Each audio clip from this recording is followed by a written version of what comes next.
capítulo 4, fazendo uma rápida capitulação, vai falar sobre a família Zebedeu.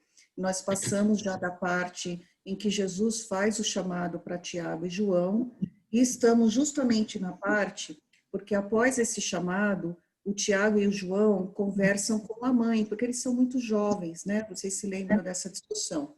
Então, eles vão falar com a mãe vai falar com Jesus, e Jesus fala aquela história do cálice que nós discutimos extensivamente, né, na aula anterior, e a mãe, preocupada, vai falar com o pai, que é Zebedeu.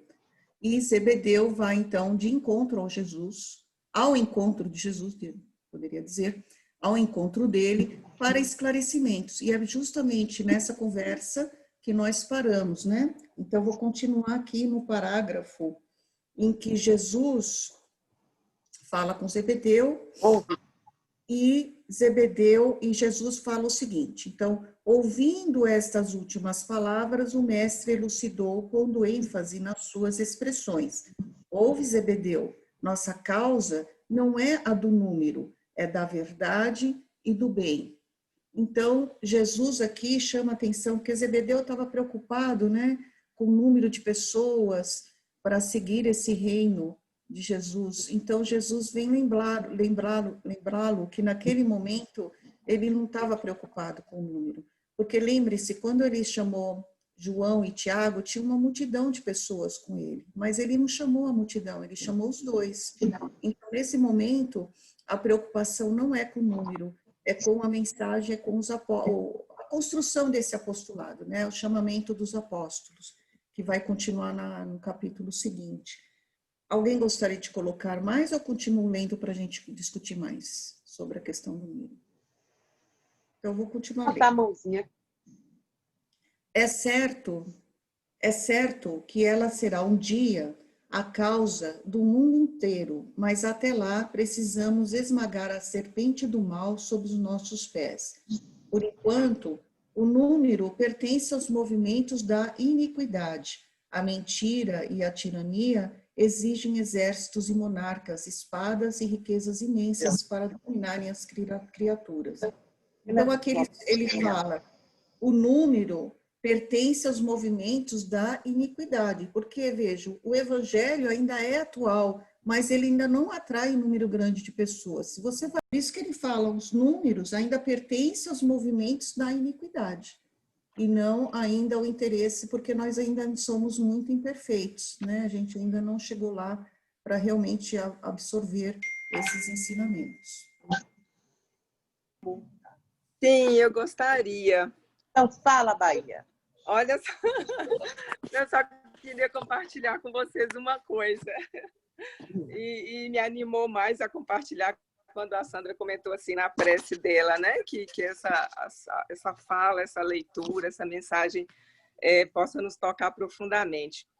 Vocês lembram que semana passada eu fiz um comentário, né? Se não teria sido apenas a título de nos ensinar que Jesus e seus discípulos haviam passado por tudo que passou, experimentado tudo que experimentaram. E, enfim, eu sei que eu passei o domingo passado, refletindo sobre isso e assim, até com certa angústia. Foi assim, e pensei, passava o dia, fazia uma coisa e outra, e daí a pouco aquilo me vinha à mente. Sabe aquele questionamento que você fica o tempo inteiro, assim, remoendo aquele negócio, relembrando, e me questionando se seria justo pensar assim como eu estava pensando, aí eu mesma me respondi assim, sim, e se fosse assim, se tivesse... Como é que você estava pensando? Para só rememorar, gente, como foi que você pensou? Não, então, eu pensava assim, será que seria justo eu pensar que tudo que Jesus viveu, e os seus discípulos principalmente, né, assim, a experiência, os desafios, as lutas, se teria sido apenas a título de nos ensinar, já que Jesus era o nosso guia, o nosso modelo. Então, eu fiquei pensando, talvez eles estavam preparados para passar tudo o que passaram, não foi nenhum grande problema, porque eles, né, imaginando que já estavam num nível realmente elevado e preparados para vir trazer para a humanidade o que eles trouxeram. Mas aí eu lembro que você fez um comentário que aí me fez pensar, assim, não sei se você chegou a falar que seria muito fácil, ou como que você falou, sei que aquilo me levou a ficar refletindo. Se eu estava sendo justa de pensar que, talvez assim, que eles não tiveram sofrimento, que foi tudo muito simples, já que eles eram preparados para isso, essa coisa assim. E chegava a pensar assim, poxa, e se tivesse sido só por isso, só para título de nos ensinar? Isso não diminuiria o mérito deles, ainda assim seria glorioso, seria, né, de admirar e de agradecer e tudo. Mas, enfim, eu sei o que eu queria comentar com vocês é que à noite, em prece, eu pedi, lembrei do Inácio, né? Ai, meu bom Inácio de Antioquia, ai, meu bom João, me ajuda a compreender. Se eu estou sendo justa de pensar dessa maneira. E aí me veio não sei se seria uma resposta, eu sei que veio assim, não. Foi com muita luta interna e externa. E veio aquilo assim, um nó na garganta, os olhos inundam, que você já não, sabe, assim, foi com muita luta, sabe? A gente consegue entender que muita luta interna com eles próprios e externa mesmo, né? Eles viveram muitos desafios, muita crueldade, tiveram realmente que ser firmes para seguir adiante com o intento, com a proposta, com os desígnios de Deus na vida deles em prol da humanidade. Era isso. Obrigada, que eu queria. Helena. Obrigada. Agora o Humberto levantou a mão, ele gostaria de falar.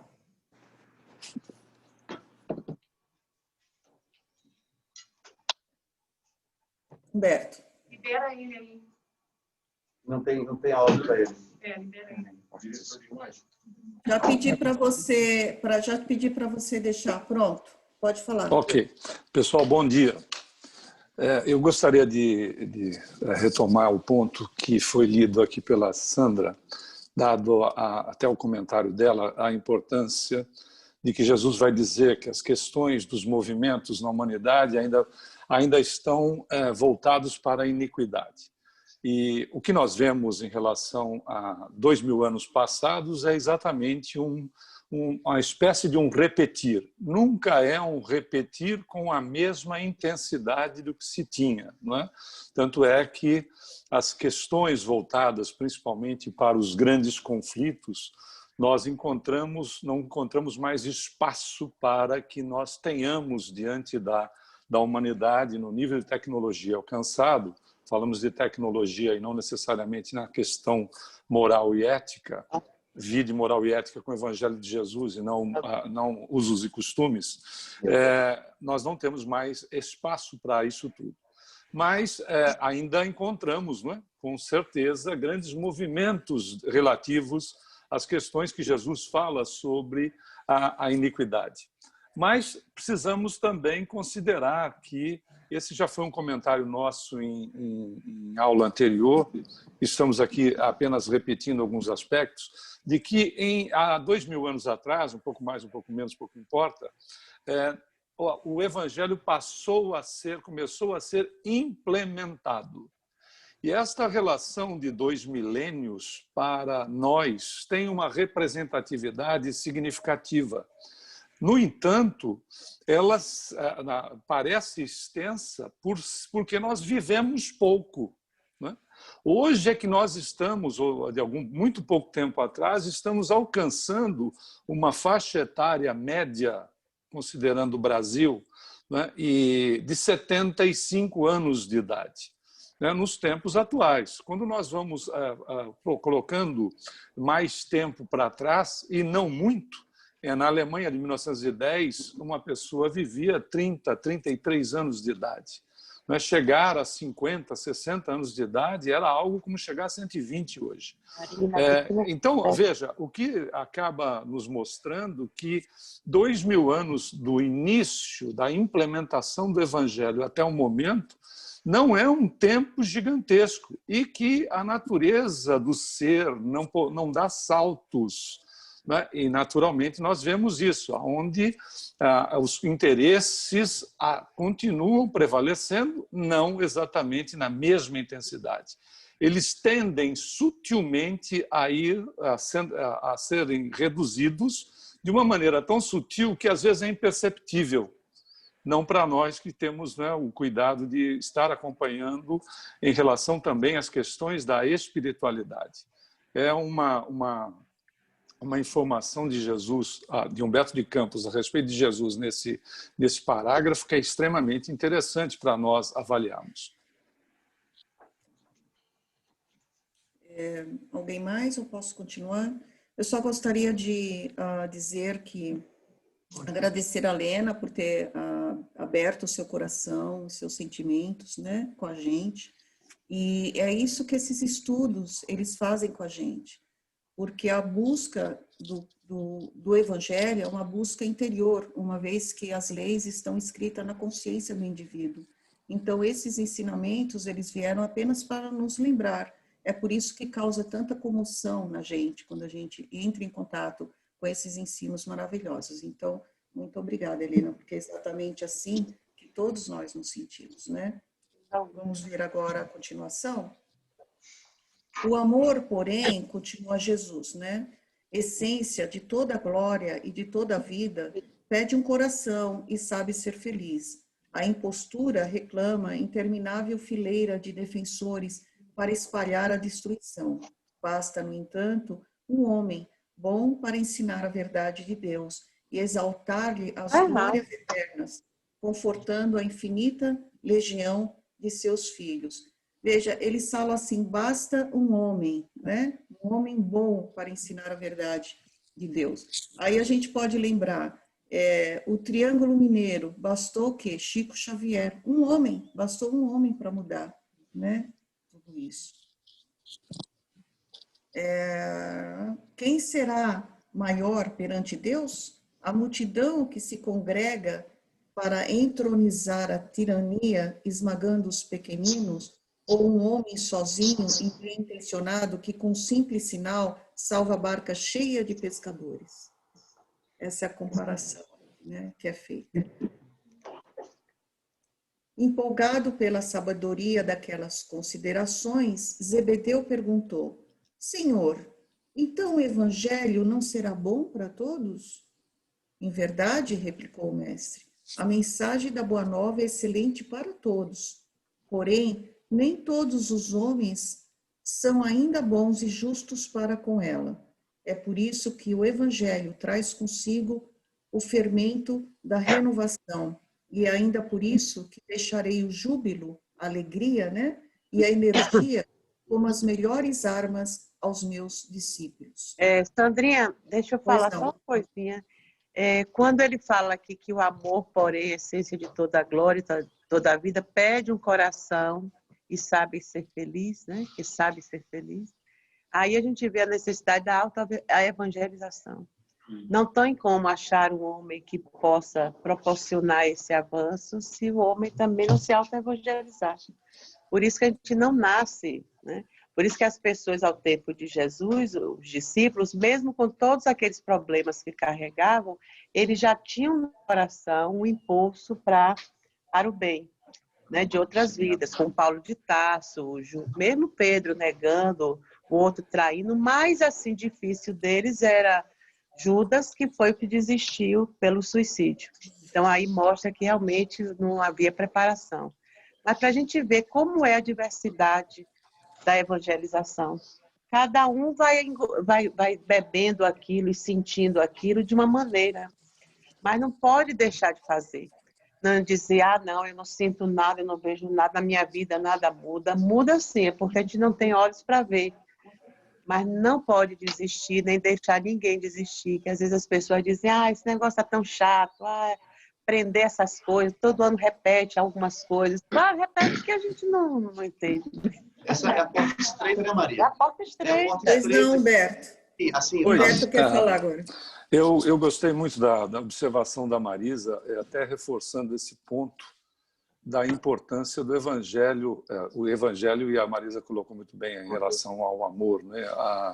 O Evangelho exatamente nesse paralelo.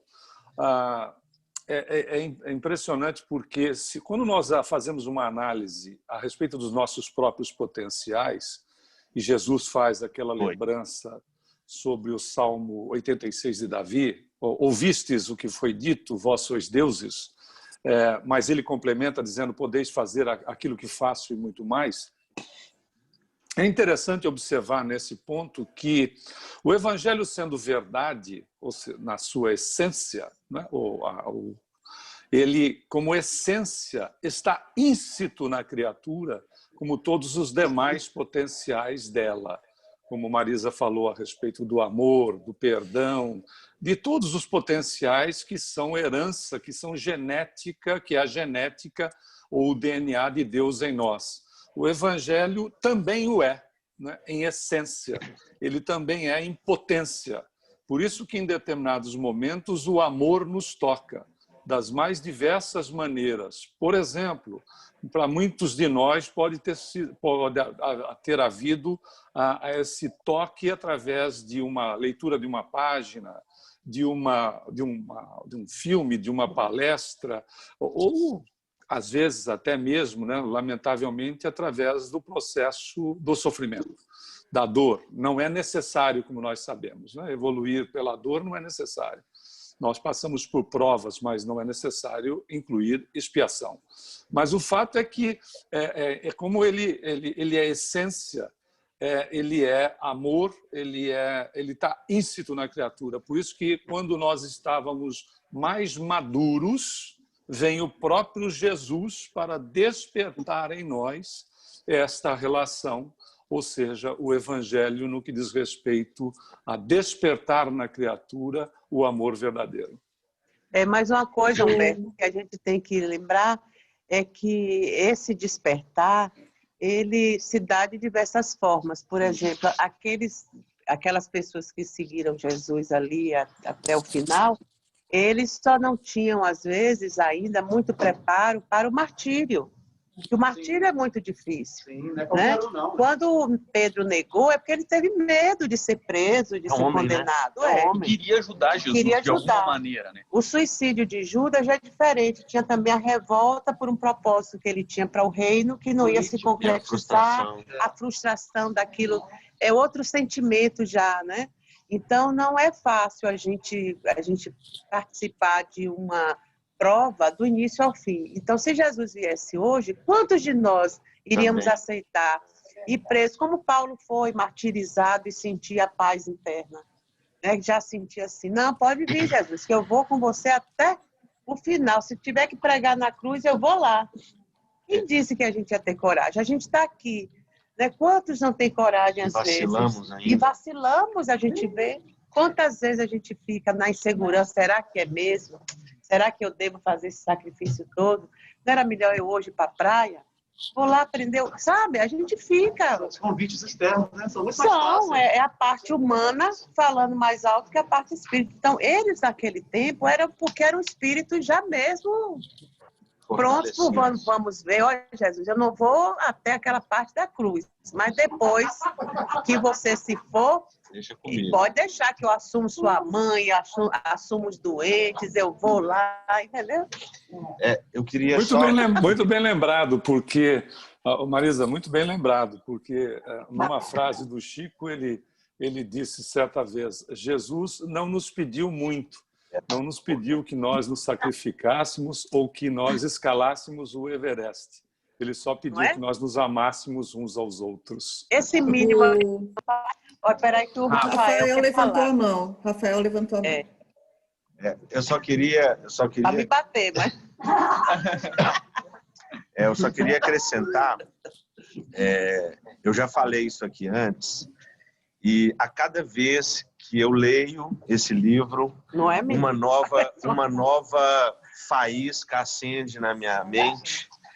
E hoje cedo, antes de vir, eu li de novo o capítulo e já tinha outros comentários para acrescentar, mas agora eu acabei de ver uma outra coisa. Né? Não, esse capítulo ele tem uma carga de didática de Jesus e de amor que é indescritível. Quando ele diz aqui, Zebedeu, a boa nova é excelente para todos. Porém, nem todos os homens são ainda bons e justos com ela. Jesus está dizendo aqui o seguinte: eu amo todo mundo igualmente, apesar de nem todos ainda me amarem como poderiam amar, né? E aí ele coloca o seguinte: por isso eu deixarei o júbilo e a energia como as melhores armas dos meus discípulos. É como aquele pai, aquela mãe que estão sempre avisando e mostrando para os filhos: não vai por esse caminho, vai por aquele. E muitas vezes os filhos insistem em teimar e não obedecer, até que num belo dia o tropeço ensina e faz com que a gente mude o comportamento. Então ele está anunciando aqui o seguinte: é uma longa caminhada, todos vão chegar naquela certeza da vitória que ele falou anteriormente, mas eu não vou desistir. Os meus discípulos vão com júbilo e energia, sem vacilar e persistentes da forma que eles conseguirem. Porque ele já passou por isso. Agora é o Márcio, né, Márcio? Não, pode pegar. Pode falar. Estão ouvindo direitinho o Márcio? Tem que falar, né, mas fala. Eu estou com o Rafa. Eu acho lindo esse pedaço que tem aqui. E algumas coisas também me fez refletir a respeito do que ele está dizendo, né? Diversas passagens nesse capítulo. Eu acho que a colocação que a Helena trouxe para a gente, então, assim, me encheu também de alegria. Porque se a gente parar para pensar, e está escrito no livro dos Espíritos, né? Quando o Kardec perguntou a respeito qual o motivo real das nossas encarnações, né? O que a gente vem aqui, então foi respondido para ele: nós viemos todas as vezes para que possamos evoluir cada um pessoalmente, e nessa evolução individual de cada um a gente possa contribuir para o progresso de toda a humanidade e assim fazer parte da nossa parte como co-criadores do mundo que vivemos, né? E quando a Helena trouxe aquela situação, né, deixando claro que sim, houve sofrimento, o que marca para mim é que o despertar, como Jesus veio e trouxe com a palavra, é simplesmente um pequeníssimo passo de um longo processo, porque o despertar tem que estar no coração de cada um desse mundo. Enquanto a gente cada um de nós não nos transformarmos, né, a gente não vai conseguir chegar em lugar nenhum. Jesus trouxe esse despertar na sua palavra, mas o que fica, o que realmente marca as pessoas é a exemplificação, essa beleza de todos eles. Você não pode exemplificar só contando uma história. Eles viveram com dor, né? Eles conseguiram realmente provar para nós todos que aquilo era o sentimento. E isso é colocar Deus dentro de si. Isso é começar a fazer a longa caminhada de volta ao nosso Criador. E eles abdicaram do corpo, da carne. Foram esfolados, foram depelados, foram decapitados. Tudo até o final, certos de que estavam fazendo pela palavra e pelo Evangelho. É por isso que quando Paulo de Tarso disse que foi o momento que ele mais sentiu a paz interna foi o martírio, quando ele estava sendo num lugar lá que ele foi apedrejado, cuspido, o pessoal, sabe, arrancando unha, fazendo aquelas coisas, ele ficava em completa paz. Ali eu sei o que é a paz do Cristo. Foi ali que eu vi o que é você ter paz interna. A Sandra Anjo gostaria de falar agora. Onde é que ela está? Só uma observação, foi no ciclo de Nero, na colina do Vaticano. Onde teve esse martírio, né? Posso falar? Pode falar. Por favor. Eu estou aqui, viu, Marisa? Eu estou lhe vendo. Parece que ela está no carro. Na tela mental, eu estou lhe vendo. Eu queria colocar, eu achei tão bacana o que o Rafa colocou, quando ele fala que a boa nova é excelente para todos, né? E ele complementou que Jesus sabe que nem todos ainda estão preparados. E aí eu acho que é isso mesmo, porque cada um vai ter o seu tempo, cada um vai ter o seu esforço e cada um vai ter o seu entendimento. Então, o que fica para mim é que aqueles que estavam ali, eu achei maravilhoso, profundo o que a Helena trouxe, é que assim, foi duro e vai ser duro para cada um de nós, de acordo com o que a gente aguenta, de acordo com o que a gente suporte.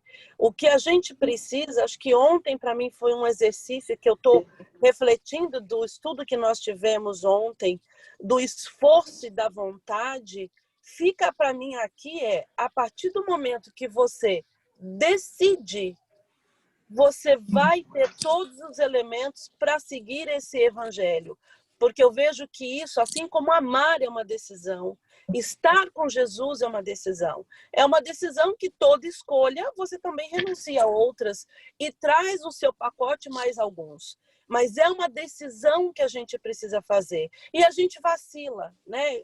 Foi bem colocado assim, a gente vacila em alguns momentos, mas quando você tem, mesmo que a gente vacile, se você toma a decisão, você cai, como muitos ali caíram, mas não desistiram da luta. Dá uma cambaleada e a gente segue, à medida que a gente consegue, à medida que a gente aguenta. Era isso que eu queria colocar. Ok, agora o Ronaldo vai falar. Não, eu só quero puxar a sardinha um pouco para uma área que eu tenho um carinho muito especial. Foi uma área que despertou um trabalho muito bonito que eu comecei há anos atrás, que é a área da evangelização infantil. O quanto que isso é importante de nós apresentarmos Jesus o quanto antes para as crianças. Né? Para muitos de nós, Jesus foi apresentado assim, nós tínhamos como um Deus que veio aqui entre nós, que era Deus naquela época, né? Dentro do catolicismo e outras religiões, e pronto. Né? Ele tinha uma verdade absoluta que pertencia a ele. Então, se o quanto antes a gente levar para essas crianças, desmistificar esse Deus, porque todos nós somos deuses, para as crianças, e a gente quebrar esse tabu, porque existe ainda um machismo muito grande. Eu não posso falar de Jesus com meu filho, com a minha filha. Isso não é verdade. Se fala sobre futebol, se fala sobre armas, se fala sobre drogas, bebidas, seja lá o que for. Porque ela não vai entender, né? Então, assim, e muitas das vezes, a Marisa levantou um ponto interessante, porque os pais, às vezes, eu não vou falar sobre Jesus com meu filho, porque ele não vai entender. E, na verdade, quem não entende são os pais. Porque o pai que entende realmente, o pai e a mãe que entende realmente um pouco do assunto, principalmente que ele seja espírita, ele vai querer apresentar essa doutrina para a criança o mais breve possível. Então, é só para desmistificar esse fantasma de Jesus. Eu não posso falar, não. Você deve falar. Você, como educador, é a sua proposta, apresentar o educando esse projeto de vida novo, diferente. E para nós espíritas ainda tem uma facilidade a mais, porque se a gente fizer o evangelho no lar e trouxer as crianças para a mesa, elas vão começar a participar e vivenciar esses ensinamentos. Não falha. O Humberto vai falar agora. Eu concordo em gênero, número e grau com o Ronaldo. Está saindo o som, peraí, Humberto, a gente não está ouvindo, não. A caixinha acabou, pai. E agora, tá ok? Tá ok, pode falar. Eu concordo em gênero, número e grau com o Ronaldo. Peraí, Humberto. Acabou a bateria. Faça assim quando for. Humberto, só um minutinho, por favor, que não está ouvindo aqui. Humberto, por favor, você poderia repetir que a gente ficou sem... Som. Tá chegando aí agora? Agora sim. Peraí, tá baixo. Som, testando Pode som. falar. Ok. Eu disse que concordo em gênero, número e grau com o Ronaldo, porque, de fato, uma educação integral dá trabalho. E, às vezes, nesse particular, ela acaba sendo negligenciada. Claro que isso não é genérico. É interessante destacar que apresentar Jesus, seja de que maneira for, né, Se eu sou católico, eu apresento como católico. Apresentar o Criador, dependendo, né, para aquelas religiões ou doutrinas que não têm o fundamento cristão, mas têm os seus fundamentos, é de importância capital para o ser que está chegando, que nós sabemos, né, por André Luiz, que até os 7 anos, ou a primeira infância, toda a influência paterna, materna, é altamente considerável. Não fazendo uma autobiografia, mas dando um testemunho a respeito do que o Ronaldo falou, o meu filho mais novo, todos eles foram educados no Espiritismo, mas ele, o mais novo, decidiu ser budista.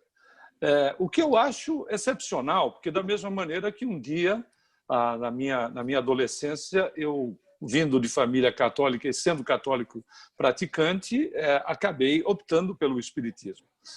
O importante é que nós possamos entregar a relação da divindade com a criatura, para que depois ela tenha base no futuro, e isso o Ronaldo destacou muito bem, que ela tem a base para fazer as suas escolhas, mas ela precisa dessa base como fundamento para que esse espírito não se sinta perdido depois e não entre lá naquele ponto da frase, não é? Onde as iniquidades continuam ganhando expressão ou ainda mantêm expressão dentro da nossa história. Muito bem colocado, gostei muito, Ronaldo.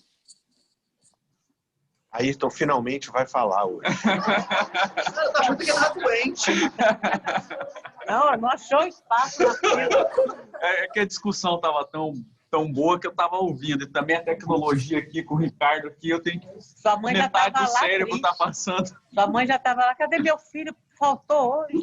Você sabe, Ronaldo, eu concordo em partes com você, e na parte da apresentação de Cristo é que eu discordo. Eu acho que Cristo é apresentado.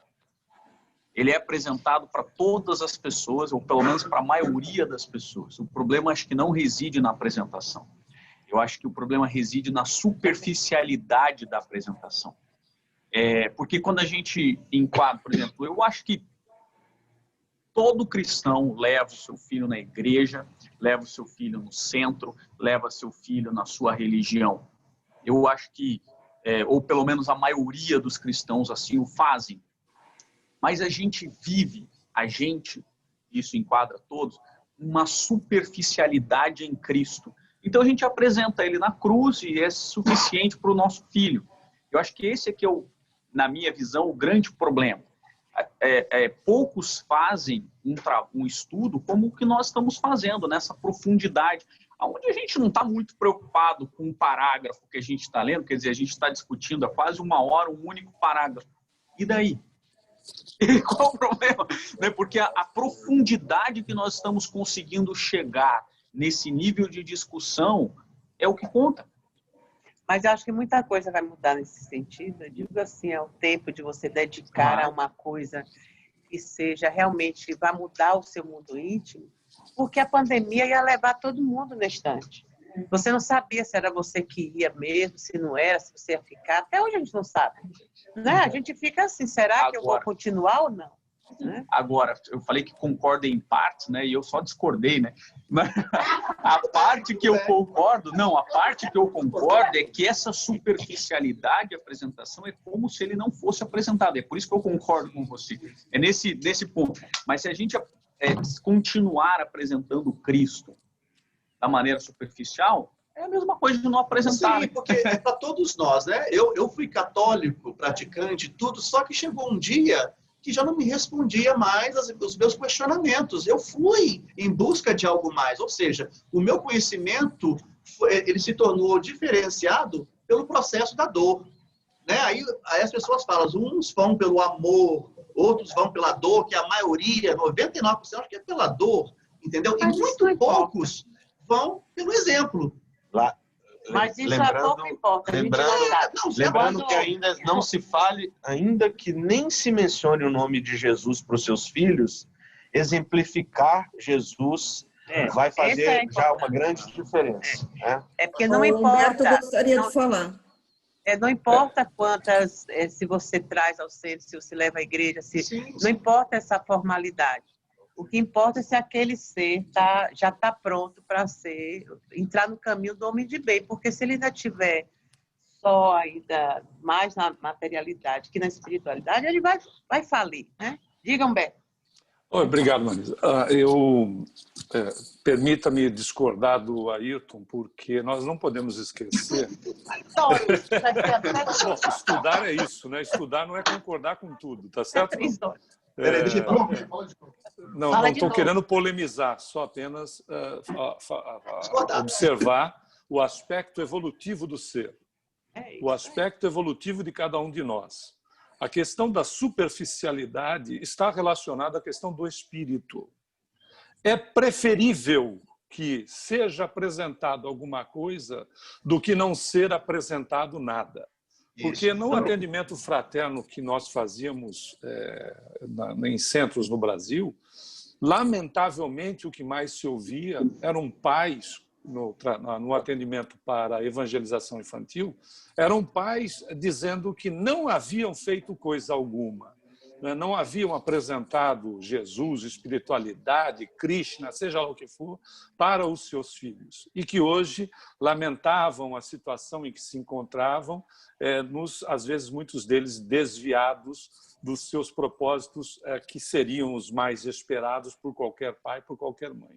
Então, veja, a questão, o Ayrton é feliz na colocação da superficialidade, mas nós não podemos esquecer que a superficialidade diz respeito ao espírito. E se eu reencarno numa família de criaturas superficiais, é porque eu também o sou. E nessa questão, até porque semelhante atrai semelhante, magneticamente, energeticamente. E nessa questão, se a apresentação pelo menos acontecer, pode ser que gradativamente vá me retirando de uma condição de eu ter zero, de eu ter nada diante da vida. Eu vou tropeçar, mas em determinado momento desse tropeço não significa que eu tenha que sofrer, que a dor tenha que imperar, porque muitos de nós aqui, nós temos certeza que chegaram na casa espírita sem a necessidade da dor, pelo interesse do estudo, do desenvolvimento, etc. Isso é uma realidade hoje em dia. Você não tem mais um quadro esmagadoramente voltado para a dor. Você tem um quadro esmagadoramente para o interesse daquilo que está se sucedendo com a criatura. Então, veja, como o Cristo, há 2000 anos, foi um despertar do Evangelho em nós, esse despertar pode estar na condição que o Ayrton falou. Então, talvez a colocação de discordar não cabe. Mas ela, pelo menos, precisa existir. Senão, o indivíduo continuará naquele mesmo processo de não ter absolutamente nada. É a questão educacional, né? A questão da educação. É querer transferir, às vezes, aproveitando o gancho, a transferir para terceiros aquilo que nos cabe dentro do lar, incluindo, evidentemente, a religião, seja ela de que natureza for. O Ronaldo vai querer falar ou não? Eu vou falar primeiro que ele, só rapidinho, porque o meu eu esqueço. E a situação é tão relativa, né? Cada caso é um caso, a gente não pode generalizar, que o próprio Jesus, sendo Jesus, que atraiu aqueles discípulos, né? Um negou, o outro traiu, o outro suicidou, quer dizer, né? Todo mundo estava ali, devia ser todo mundo imediatamente contaminado por aquela situação amorosa que Jesus formou e seguir. E não é assim. Então, por isso que às vezes as famílias têm tantos problemas, né? Então, às vezes, uma criança evangelizada, ela vai para frente, a outra não vai, o outro... Depende do que você veio acolher no seu lar como prova. Agora, eu acho assim, que os pais com os filhos, eles devem assumir as provas totalmente. Não dizer assim, não, foi porque esse não viu Jesus, esse viu. Não, eu apresentei a todos, um aproveitou, outro não aproveitou, outro se lascou. É assim, é o livre-arbítrio de cada um e o que cada um pode suportar como uma dose de Jesus no coração, porque não é fácil. Porque para você engolir a pílula evangélica inteira, rapaz, a garganta tem que estar preparada, porque não é fácil. Um grande exemplo disso é Emmanuel, né? Emmanuel teve com Jesus, né, naquela encarnação, recebeu o convite e caiu a peixe. E não deixou de depois pegar, né? Só para concluir agora, rapidamente, essa parte que o Humberto falou, de que assim, os pais, esse dever dos pais de chegarem na casa espírita, olha, a casa espírita vai fazer o trabalho que eu não consigo, às vezes, fazer dentro da minha casa, porque pela falta do meu conhecimento. O que eu sempre tive no meu pensamento era de estabelecer essa ponte entre pais, filhos e a casa espírita, que vai apresentar esse trabalho, que às vezes os pais têm essa pequena dificuldade. Eu sempre tive essa proposta de, quando você faz um estudo com as crianças, para que eles sejam questionados pelos pais, de uma maneira que desperte neles também o interesse de estudar com os filhos o Evangelho. Ou seja, não é somente no dia que eu vou à casa espírita que esse trabalho vai ser apresentado para a criança. Quando eu estudo dentro da minha casa, que eu discuto sobre isso, eu estou me evangelizando também. E quando eu falo o estudo não é aula, porque a pessoa que está ali evangelizando, tentando evangelizar, ela está aprendendo também. E o pouco que eu sei, só um minutinho, né? O pouco que eu sei hoje, foi através do estudo dos estudos do Evangelho com as crianças. Você me forçou muito. Pode falar, desculpa. Não, porque a gente pensa assim, né? No grupo familiar, sempre os pais têm essa responsabilidade com os filhos, né? Mas tem filhos que são eles que levam os pais para a evangelização. Sim, então, a gente não pode nunca. É uma coisa tão misturada, né? Um dia eu disse a uma mãe, ela sofrida, aflita no atendimento fraterno, porque não foi amada pela mãe. E se você já procurou amar, porque já que você sabe amar, mas você é ela, deixa ela aprender com você, né? E hoje, graças a Deus, elas são amigas e tudo, mas ela viveu até aquela idade achando que a obrigação era daquilo, entendeu? Então, essa coisa é meio, né? Ademir. Pessoal, a Mary e o Ademir levantaram a mão. Eles são visitas, tem que falar imediatamente. Eu também. Senão não volta para você. Eu já quero da minha morte hoje, né?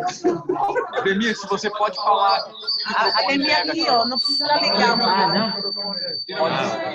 Mas desliga. Desliga onde? Pode ligar o microfone. Agora a gente fala assim, a Jesus leva. Eu estava...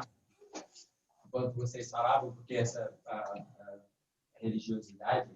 Mais alto, por favor. Eu já tinha estudado... Tira a bolsa da frente. Tira a bolsa. Eu já tinha feito pesquisa nesse caso, da juventude. Né? Por exemplo, nós começamos quando eu conheci o Espiritismo, foi aqui também, levava minhas filhas pequenas, foi no tempo que elas saíram, e foi difícil levá-las no colo. E aí... A gente tem pesquisas, inclusive eu estava lendo aqui agora, os milênios e essa juventude, eles são menos religiosos do que os pais eram, das gerações antigas. Mas tem algo interessante também, que não necessariamente eles sejam menos espiritualizados. Então, eles não são afiliados a nenhuma religião, mas, por exemplo, eles acreditam na vida após a morte, acreditam em reencarnação, eles oram, têm acreditam em Deus, mas não estão afiliados e nem têm interesse em afiliar-se por alguma razão, como o Humberto disse, coisa do espírito, já traz alguma coisa. O júbilo e a energia. O meu neto, tanto com 6 anos, outro dia ele perguntou para mim se Deus vê a gente como se ele fosse um drone. Que ótimo. Assim. Então, eu não sei de onde que ele veio com essa ideia, porque ele pergunta para mim sobre Deus, essas coisas, e eu converso com ele. O dia que ele viu Jesus, que eu expliquei, o meu sogro, ele veio em casa, no Brasil, e ele deixava o terço que ele tem na cama certo. E o Dante é muito observador. Então, a gente chegou lá um dia e falou, vovô, O que é esse humano nesse T aqui? Humano no T. O que é esse humano nesse T? Porque ele viu a cruz como um T. Aí aproveitei e já estava com ele, eu expliquei para ele o que era. Então ele grava. É interessante porque ele já vem com essa... E ele já fala de Deus, dessas coisas que nós conversamos. Então ele já vem realmente... O germen já está ali. Exatamente. Depois ele vai apresentar, porque ele está... Vai se aprontando, ele vai apresentando essas ideias e aí, como o Espírito certamente tem o seu trabalho de fazer, aí ele vai ser encaixado, vai ser levado onde ele precisa ir. Quem é agora? Humberto. Eu achei tão fantástica a colocação do Ademir a respeito do neto, que o meu filho, já com um pouco mais de idade, ainda criança, ele perguntou se Deus controla tudo, ele tem um computador enorme. Mas de vez em quando não entra um vírus lá dentro e não bagunça tudo aquilo que ele está controlando. Quer dizer, é fantástico, porque tem uma essência ali que está brotando, né? E o Ademir fez uma colocação importante, né? O jovem está procurando a espiritualização e não necessariamente uma religião. Se bem que a religião leva à condição. Eu vou voltar num ponto que o Ronaldo levantou. Ninguém mandou o Ronaldo levantar tantos pontos, tá certo, Ailton? Vou ficar quieto.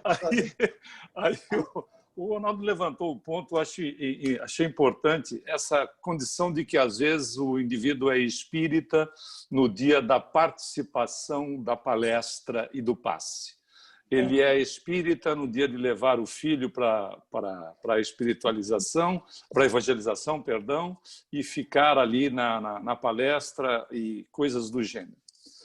Sem sombra de dúvida que esta limitação traz, de fato, deixa a desejar. Mas é preferível que ele seja, pelo menos, espírita, daquele que vai para a palestra e para o passe, porque está espírita, católico, ou shintoísta, budista, hinduísta, seja lá o que for, essa participação limitada por conta própria, né? Do que ele não ter participação alguma. É o mesmo que dar lá a educação para o garoto com a superficialidade que, lamentavelmente, é uma realidade que o Ayrton levantou para nós. Mas é preferível, na mensagem no Evangelho segundo o Espiritismo, o indivíduo é amado na sociedade e odiado dentro de casa como um tirano. Às vezes ele vai para a casa espírita e tem, né, palavras, as palavras assim são envoltas em mel, e dentro de casa ele é odiado. Mas na pedra bruta, quando você começa o trabalho da estatuária, como diz Emmanuel, você começa com um bloco bruto, para depois chegar às perfeições da forma, à medida que você vai usando o martelo e o cinzel, né? À medida que você vai desbastando.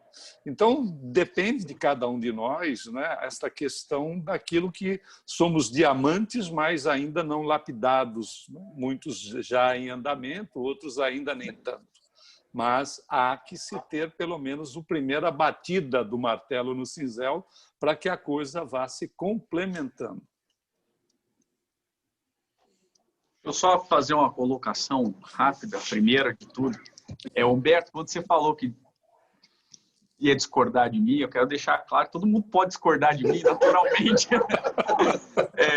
Eu tenho um cacuete de professor, que é quando eu falo muito imperativo. Então dá a sensação que eu tenho a verdade, mas normalmente eu não tenho.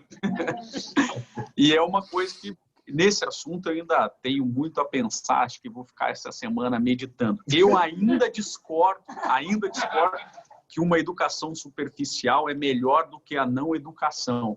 Às vezes eu prefiro o ignorante, porque a educação superficial leva o cara a vestir uma bata branca, botar uma cruz vermelha e matar o muçulmano para conquistar Jerusalém. A educação superficial faz com que eu crie uma série de problemas que a não educação, às vezes... E aí, mas não é uma resposta que não, mas espera aí, professor. Né? Você tá defendendo a não educação? Não está fazendo sentido. Não, porque, veja... eu estou defendendo a boa educação. Né? Mas a boa educação tem que ser dada por espíritos que estejam educados. E esse é o desafio da reencarnação. Mas é o grande... É o desafio da reencarnação. É o grande desafio, né? É o grande. Porque a gente reencarna não é para apanhar. A gente reencarna para exercitar relacionamento. Então, o grande desafio está na reencarnação. Senão a reencarnação não faz sentido. Mas aí, por isso que a pouca educação, às vezes, ela é válida, porque você já sabe um pouco, você ainda erra, mas você já tem uma luzinha lá que pode lhe dar remorso, que pode lhe dar uma chave para você ir além. A não educação total, a ignorância total, às vezes, ao invés de você atirar para frente, você vai atirar na própria cabeça, mas também... Mas eu concordo com a Marisa, desculpe eu te interromper, Ailton, mas eu ouço, às vezes, a seguinte colocação: a ignorância é uma benção. Não é, não. A ignorância é lamentável.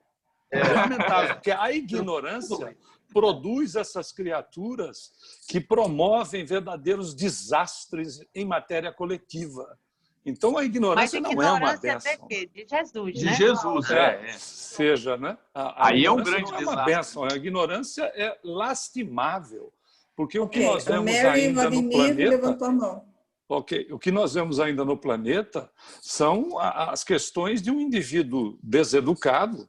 Ninguém está dizendo que nós somos melhores que os outros, né? Não é nada disso. De altamente deseducado no que diz respeito a Marisa sobre as questões do respeito, da ética, etc., agindo de acordo com a sua vontade e, por vezes, imperando, literalmente, imperando sobre parte da sociedade e estimulando coisas nas pessoas que já deveriam ter sido vencidas. Pessoas ainda que estão na dúvida de uma situação ou outra são estimuladas a agirem de acordo com o que você falou, só faltando botar a cruz e pegar da espada para sair caçando pessoas pelas ruas. O que a gente tem visto com maus exemplos aqui no país que nós residimos, não é? Através de estímulos, estímulos a situações que já poderiam estar, pelo menos, em processo de serem ultrapassadas. Ok, agora o Ademir... Mas aí, só complementando aquilo que eu estava falando, é que aí eu puxo o gancho em relação ao que a Marisa colocou, né? É que eu não consegui concluir a minha linha de raciocínio, né? E essa falta de formação não necessariamente é da escola religiosa seguida. Provavelmente não é. Né? Porque, na realidade, eu acho mais um problema do aluno do que do própria escola religiosa. E por que esse problema? Porque é o que a Marisa coloca, o cristianismo não é fácil. E Jesus colocou aqui um pouquinho antes, ele falou assim, olha, o reino de Deus tem que ser fundado no coração das criaturas. O trabalho árduo é o meu gozo. Assim, você quer ser cristão? Que eu só vou ficar feliz no trabalho árduo. Mas não é só isso. O sofrimento, o meu cálice. É isso aí. E é o que a gente sente. Por exemplo, ao se filiar às fileiras espíritas, o que acontece conosco? Não, vai ser uma maravilha, tua vida só vai melhorar, você vai ficar... Não é assim? Não é essa promessa nem do cristianismo, nem do espiritismo. Olha, agora você vai tomar contato com a sua dor e vai ver se você consegue trabalhar isso. Agora o Ademir vai falar, depois a Estela. Vai, Ademir. Só eu ia pegar o gancho aí onde você falou da batina branca e os ataques a Jerusalém. Um pouco mais alto. Quando a gente estuda a história do cristianismo, sobretudo depois de Constantino, e do papado até talvez João Paulo II, a gente vê realmente o barbarismo que os papas, principalmente os primeiros papas, e até incluindo aqueles da Idade Média, da Idade das Trevas, e era um barbarismo muito grande mesmo, inclusive os inquisidores, que eram dominicanos, etc. E os papas, o que a gente vê, se você estuda a história do papado dentro deles, você vê em certas épocas, em certos papados, as mesmas coisas que você via dentro do Império Romano, as desavenças, as intrigas, inveja, ou tudo que você... Agora, isso era algo que eu não conseguia acreditar. Como que essas pessoas, como eles podem se dizer cristãos? Os primeiros papas, bispos, eles eram os antigos senadores de Roma, eles eram de família importantes, famílias. Agora, se você voltar à história dele, na reencarnação, eles foram quem? Eles foram os gregos e romanos, os pagãos, godos, visigodos, vassalos, todos aqueles, né, todos os bárbaros reencarnando. Então, eles vieram melhores. Mesmo fazendo essas atrocidades que eles faziam, que incentivavam, eles já tinham dado um passo. E precisaria ainda mais muitas encarnações, até depois da Reforma Protestante, por exemplo, até essa mudança, até eles mesmos conscientizarem disso aí, e hoje já estamos mais em paz, ou eles mesmos. Então, hoje você, mesmo traçando a ancestralidade dele, porque todos nós somos descendentes de europeus aqui, nós viemos dessa. Temos sangue godo, visigodo, e até mais ainda, no Cro-Magnon, toda a nossa história, e nós viemos evoluindo também, e certamente poderíamos ter estado no Vaticano sendo inquisidores. Hoje, nós já estamos pregando o amor, evangelizando crianças, mas a gente pode estar lá também. Então, mesmo, e o início, por exemplo, do barbarismo foi no arianismo. Então, não que a ortodoxia era melhor, mas eles tiveram aí o seu primeiro contato com o cristianismo. E já havia uma melhora, já houve uma melhora com esse primeiro contato com o cristianismo, mesmo sendo rústico ou alguma coisa superficial, como você falou. Então, eu acredito que o conhecimento superficial é melhor do que o não conhecimento. A ignorância obrigada, é para a alma o que o câncer é para o corpo. Estela agora? Agora é Estela. 10 anos que você está esperando. Ela não marcou aqui, não. Marcou? Não, ela mandou mensagem. Tá, mandou mensagem. Mensagem, mas a gente não tem mensagem. Não, deixa ela falar. Não, tá bom. Eu não consigo controlar a marca. Vai, Estelinha. A gente não viu sua mão, não, mas vai. Tá mudo, Estela. Tá mudo, Estela. Tá mudo. Ricardo está liberando aqui. Agora.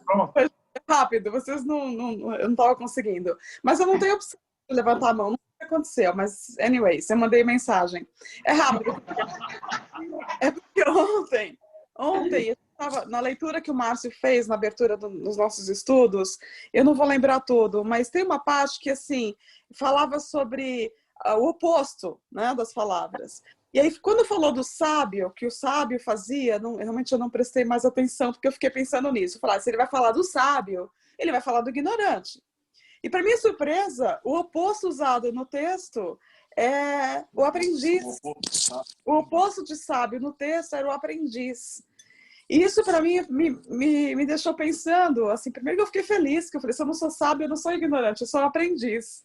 Então, assim, me recolocou numa posição. E vocês estão falando nessa parte, né, da ignorância e tudo, e eu pensei assim, acho que tira um pouco essa coisa da ignorância para o aprendiz, e talvez quando a gente desperta, a gente saia talvez dessa ignorância para um aprendiz, talvez esse despertar é que coloque a gente numa posição de aprendiz. Eu só queria dividir com vocês isso. Pode me mute again.